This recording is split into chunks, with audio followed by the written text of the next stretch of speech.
Donald's government shutdown is harming some of America's most treasured spaces, treasured, I guess, as long as you're not a Republican, and these would be our national parks. Inside Climate News reports that the Trump regime decided to keep the parks open with skeleton crews. Since October 1st, 12,000 National Park Service staff members have been on furlough. Only 3,000 park employees are left to run all of the National Park Service's 433 sites, and they are working without pay. With parks remaining open, visitor access is limited, but enforcement is scarce, and people are taking advantage. Some are hiking dangerous peaks without permits, and there's a horrifying trend of illegal base jumping in Yosemite. Sacramento local station KCRA spoke with Lucy Hodgman from the San Francisco Chronicle for more.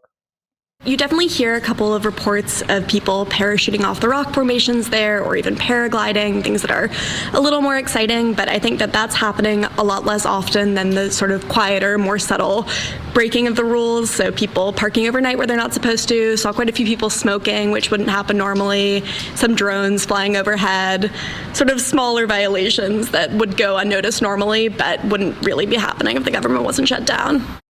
Again, none of that might sound terribly dramatic, but smoking in national parks can actually lead to some horrific events. Since the shutdown, there have been two park fires. One was caused by lightning in Zion, another was a man made fire in Joshua Tree.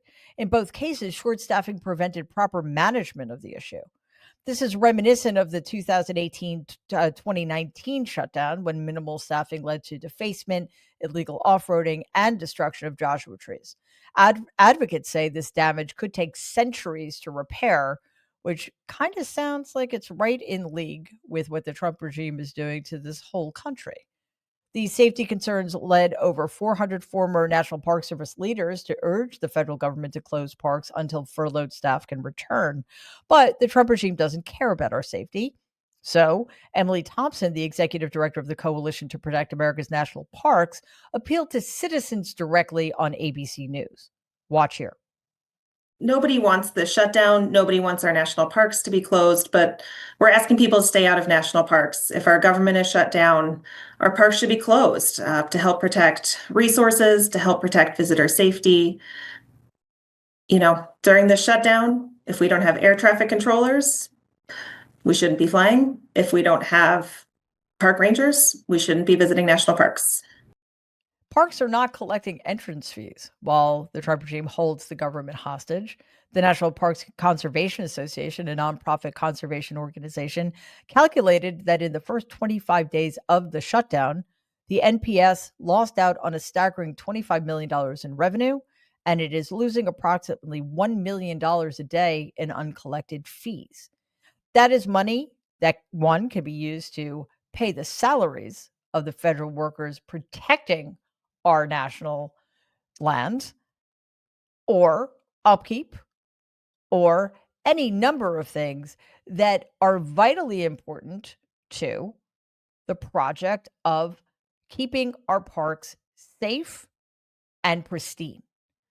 Of course, the Trump regime didn't think about the ripple effects of the shutdown, but Kevin Lilly, the acting assistant interior secretary for Fish, Wildlife, and Parks, wrote in a statement that, quote, national parks deliver a clear economic return, supporting communities, driving tourism, and strengthening local economies in every state, unquote.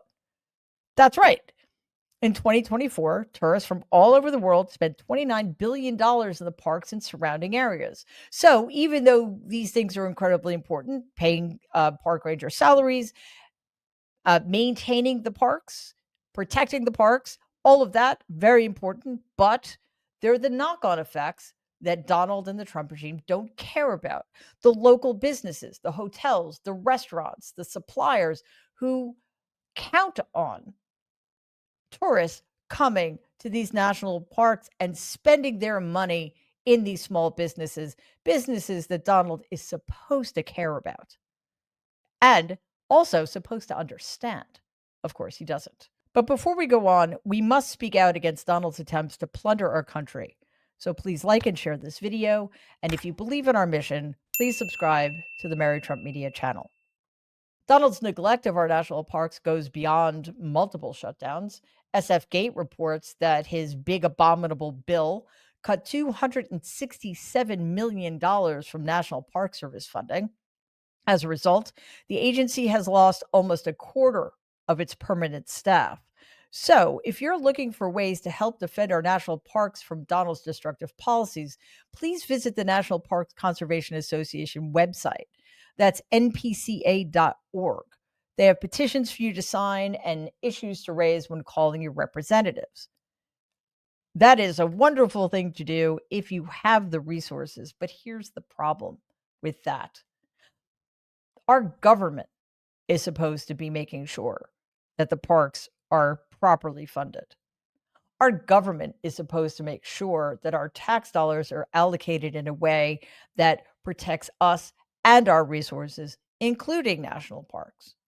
So, again, this is currently about the shutdown. This is in part about how the shutdown is making it difficult to impossible to keep our parks open, at least in a way that is safe.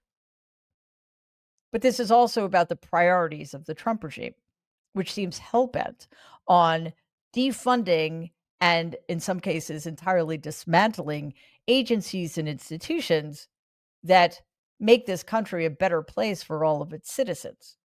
So, what do you do when government is no longer funding things like USAID, which essentially was designed to save children in struggling developing countries from starvation or easily preventable diseases? The government's not funding those initiatives anymore. That might be something you want to give money to. But then the government is not properly funding our national parks. The government is not properly funding our public education system. The, the list goes on and on. So then what do? We have non governmental agencies struggling to get funding to do things like feed people, protect women's reproductive rights, etc. That list could go on and on. So, where is all of this money going to come from? Better question might be this one: where is all the money that the federal government has had at its disposal to do the things that the American people want the government to be doing? Where is all that money going? What is that being used for? I think we know the answer, at least in part. It's going to pay for Donald's $350 billion ballroom slash bunker upgrade. It's going to help enrich him and his family and his cronies. It is not going for what it was intended for, unless, of course, you think that it's reasonable that while other agencies are being completely starved of resources, ICE got an extra $75 billion in the big abominable bill. Once again, it just depends on what your priorities are. Please take a second and like and share this video. It'd be awesome if you could subscribe to the channel. If you're listening to us in podcast form, please follow us and give the show a 5-star rating because it really does help other people find our content. Thanks.